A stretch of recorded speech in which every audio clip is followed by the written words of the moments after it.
Reformasi Umar bin Khattab semasa kepemimpinan daripada Sayyidina Umar bin Khattab. Yang beliau lakukan. Pertama, membuat penulisan tahun Hijriyah. Orang dapat Umar bin Al-Khattab menyatakan bahwa hijrah Rasulullah SAW adalah awal sejarah Islam. Dengan mempertimbangkan ini merupakan peristiwa Islam terbesar yang karenanya kaum muslimin menjadi mulia.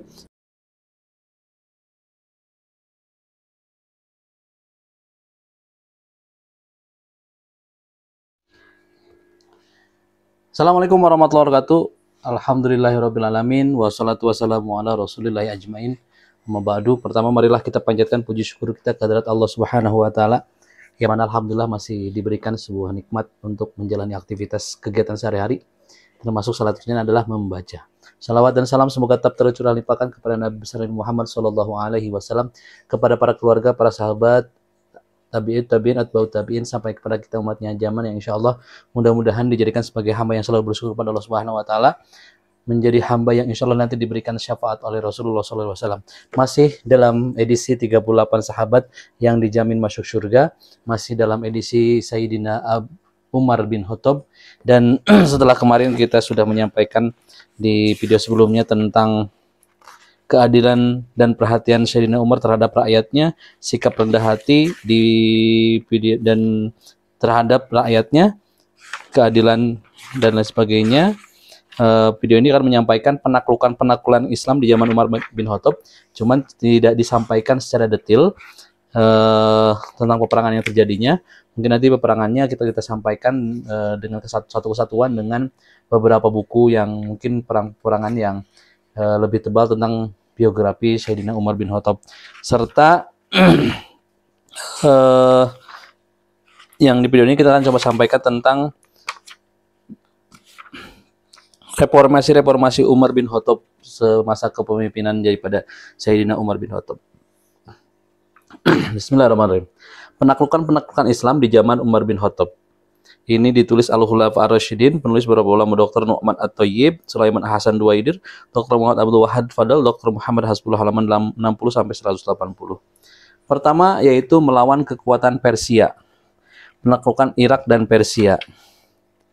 Kita baca yang ininya. Penaklukan Islam sudah dimulai pada akhir zaman Khalifah Abu Bakar As-Siddiq. Kaum muslimin berhasil mewujudkan beberapa kemenangan atas kekuatan pasukan Persia dan sukses menguasai beberapa negara di Persia. Panglima tertinggi pasukan kaum muslimin yang menghadapi kekuatan pasukan Persia ini adalah Khalid bin Al-Walid. Ketika dipanggil untuk memimpin kaum muslimin menghadapi kekuatan pasukan Romawi negeri Syam, Khalid bin Al-Walid menunjuk Al-Musanna bin Harithah As-Saibani untuk memimpin kaum muslimin di Irak berdasarkan perintah dari Abu Bakar As-Siddiq. Khalid bin Al-Walid meninggalkan sebagian dari jumlah pasukannya di sana, dan sebagian lagi ia bawa untuk dikerahkan membantu kaum muslimin perang melawan pasukan Romawi. Melihat hal itu, Raja Persia segera menghimpun pasukan dalam jumlah yang sangat besar untuk mengusir orang-orang Arab dari negara-negara yang mereka duduki. Al-Musanna bin Harithah berusaha keras melindungi wilayah-wilayah yang dikuasai oleh kaum muslimin, tetapi ia tidak sanggup sehingga ia harus mundur ke daerah-daerah pinggiran semenanjung Arabia. Kemudian sendirian ia segera pergi ke Madinah untuk melaporkan kepada Khalifah Abu Bakar As-Siddiq tentang situasi yang sebenarnya. Abu Bakar As-Siddiq meminta Al-Musanna bin Harithah terus maju, dan beliau sempat menghadapi perebutan yang terakhir. Sang Khalifah Abu Bakar As-Siddiq berpesan kepada Umar untuk membantu pasukan Al-Musanna bin Al-Harith. Umar segera melaksanakan pesanan sang khalifah. Ia menghimpun kekuatan kaum muslimin untuk memerangi pasukan Persia. Sebagaimana yang telah kami kemukakan sebelumnya, Umar berhasil mengumpulkan para pahlawan muslimin sebanyak 5.000 personil yang dipimpin oleh Abu Ubaidah bin Mas'ud bin Mas'ud Ats-Saqafi. Al-Musanna bin Harithah menuju ke medan pertempuran dengan menemani Abu Ubaidah. Berikut kaum muslimin. Semua pasukan Islam bertemu di kota Al-Hirat dan terjadi kontak pertempuran dengan pasukan Persia yang dipimpin oleh Panglima Boran. Untuk memperkokoh dan mempertahankan pasukan Persia, Boran meminta bantuan kepada Jenderal Rustam Farrokhzad yang memimpin pasukan Persia, yang menulis surat kepada para mata-mata negro untuk memberontak kaum muslimin. Bahkan di setiap celah ia menyusup seseorang agar membujuk keluarganya, sehingga seluruh rasak melakukan penyerangan dari bagian atas Ufrat, di mana pasukan Persia bermarkas daerah Nafarik yang dijaga oleh 2 orang pengawal. Terjadi pertempuran yang sengit antara mereka dengan kaum muslimin yang dimenangkan oleh kaum muslimin. Pasukan Persia menderita kekalahan, bahkan panglima mereka Zaban berhasil ditawan. Pertempuran ini disebut pertempuran An-Namarik. Pertempuran selanjutnya adalah pertempuran Al-Jasir Al-Maruhat pada tahun 13 Hijriyah. Terus Pertempuran yang selanjutnya adalah pertempuran Buwaib pada tahun Ramadan 13 Hijriah. Selanjutnya pertempuran Qadisiyah bulan Muharram tahun 14 Hijriah.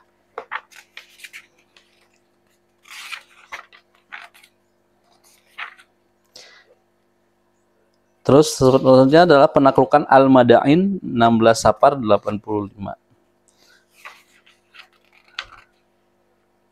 Selanjutnya penaklukan Jalula dan Helwan bulan Zulqa'dah tahun 16 Hijriah.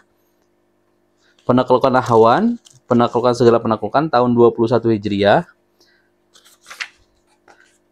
Itu adalah yang menghadapi tentang pasukan Persia. Yang kedua adalah penaklukan menghadapi pasukan Romawi, yaitu penaklukan Syam dan Mesir. Yang pertama adalah penaklukan Damaskus tahun 14 Hijriah. Kita baca yang untuk salah satu penaklukan menghadapi Romawinya. Penaklukan Damaskus tahun 14 Hijriah. Setelah pasukan kaum muslimin berhasil mengalahkan pasukan Romawi dalam perang Yarmuk di akhir masa Khalifah Abu Bakar As-Siddiq, pasukan Romawi yang kalah melarikan diri ke Fahal yang merupakan bagian dari negeri Yordania. Datang juga bantuan pasukan dari Hams ke Damaskus. Abu Ubaidah bin Al-Zarrah selaku panglima yang menggantikan posisi Khalid bin Al-Walid yang menjadi seorang prajurit di barisan kaum muslimin mengirimkan surat kepada Umar bin Khattab tentang mana yang harus ia serang terlebih dahulu, apakah Fahal atau Damaskus. Umar bin Khattab mengirim surat balasan supaya ia menyerang Damaskus terlebih dahulu karena merupakan benteng Syam dan yang menjadi istana raja mereka.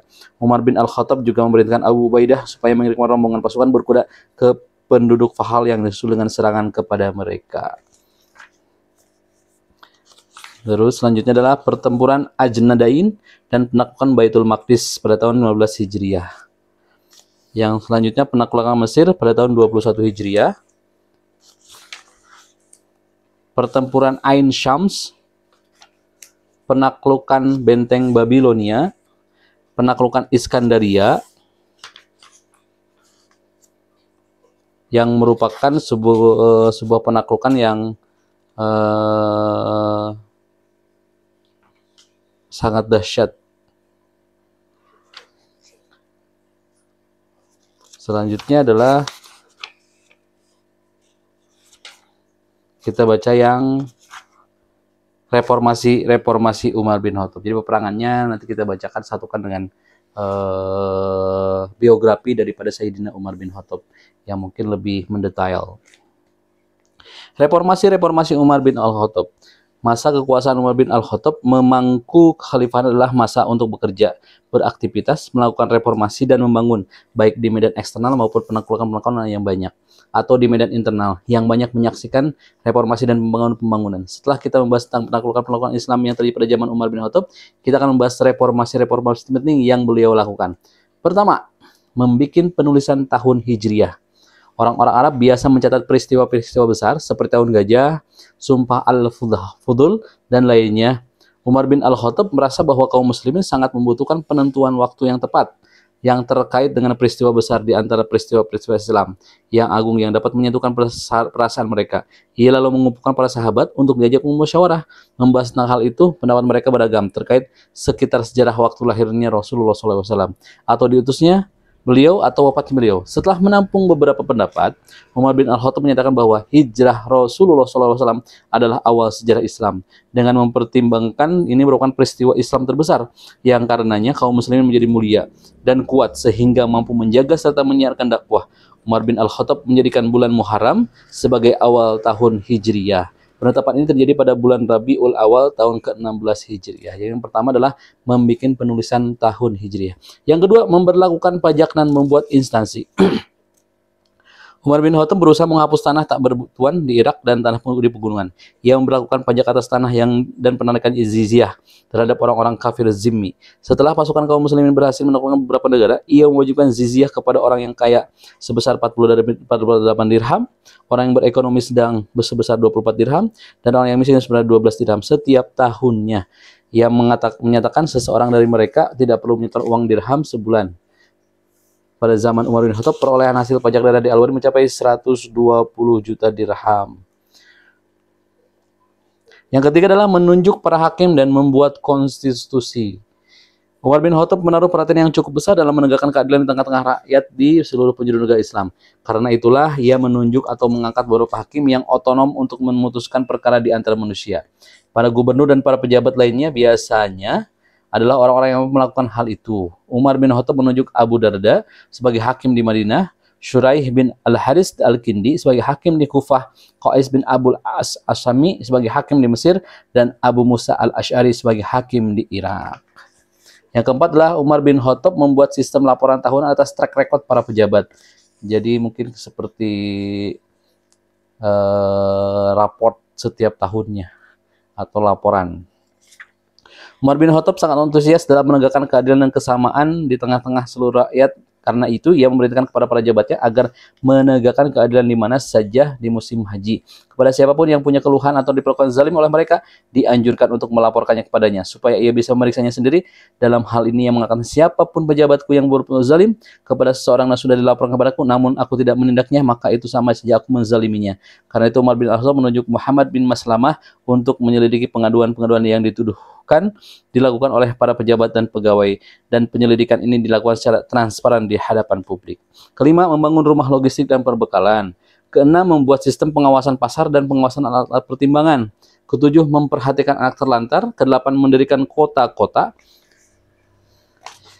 Umar bin Khattab, kita bicara yang nomor ke-8. Umar bin Khattab di zaman pemerintahnya mendirikan beberapa kota di negara yang ditaklukkan oleh pasukan kaum muslimin. Antara lain adalah kota Basrah dan kota Kufah yang didirikan pada tahun 17 Hijriyah.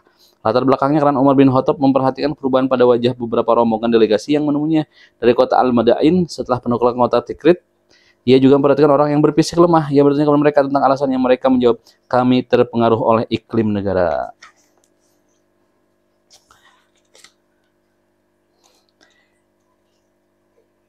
Setelah tempat diceritakan bahwa Huzaifah bin Al-Yaman adalah orang yang menulis surat kepada Umar bin Khattab melaporkan hal ini. Lalu Umar bin Khattab menyurati Sa'ad bin Abu Waqqas menanyakan laporan Huzaifah bin Al-Yaman ini. Sa'ad berkirim surat balasan, sungguhnya yang merubah mereka ialah iklim negara. Orang-orang hanya cocok ditinggal di negara yang cocok ditinggali oleh unta mereka. Lalu Umar bin Al-Khattab menyuruh Salman Al-Farisi dan Huzaifah bin Al-Yaman mencari tempat yang cocok untuk mereka tinggali, yakni tempat yang tidak ada laut dan jembatannya. Keduanya pun datang ke sebuah tempat di Kufah yang berkerikil dan berpasir. Keduanya tertarik pada tempat ini. Kota Kufah dirancang berbasis kesukuan seperti kota Fispat di Mesir. Kota ini dibagi suku per suku, masing-masing suku menempati suatu komplek, meskipun itu tidak menghalangi adanya banyak komunikasi di antara suku-suku yang ada di kota baru. Di sebelahnya di masjid juga di komunikasi-komunikasi lain yang membuat mereka menyatu dengan sesama. Mereka menjadi sebuah komunitas baru yang oleh para ahli sejarah disebut Al-Asba. Ini adalah langkah baru untuk menata kota-kota dalam masyarakat yang dapat mengarungi banyaknya suku yang hidup sendiri-sendiri di beberapa wilayah yang sama. Jadi mungkin masih banyak apa yang reformasi-reformasi yang dilakukan oleh Sayyidina Umar bin Khattab. Cuman dalam buku ini kita baca yang lebih ringkasnya. Mungkin nanti di